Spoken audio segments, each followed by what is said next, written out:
Assalamualaikum warahmatullahi wabarakatuh. Jumpa lagi di channel saya. Kali ini saya akan membagikan tutorial cara menggunakan golok putaran belakang lalu tangkap. Langsung aja kita ikutin tutorialnya.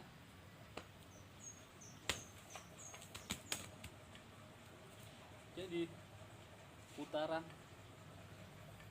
lemparan putaran belakang itu harus punya insting yang kuat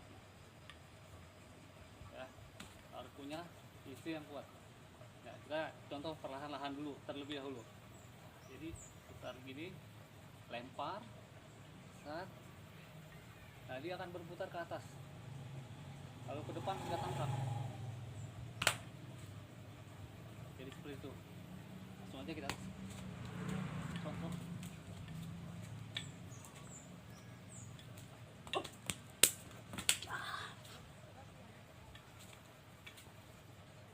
Jadi seperti itu, harus hati-hati karena putaran ini lepas dari jangkauan tangan kita dan akan berputar di atas kepala kita dan lalu tangkap. Oke, demikian begitu, semoga bermanfaat. Balik lagi.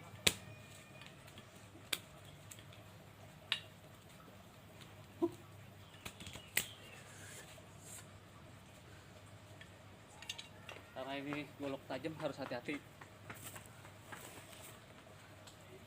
ya.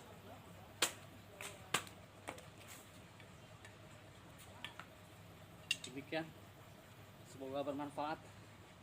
Mohon maaf kalau ada salah. Latihan harus dari jangkauan anak-anak dijauhkan, kalau bisa dari keramaian jauhkan. Makasih. Assalamualaikum warahmatullahi wabarakatuh. Tetap semangat.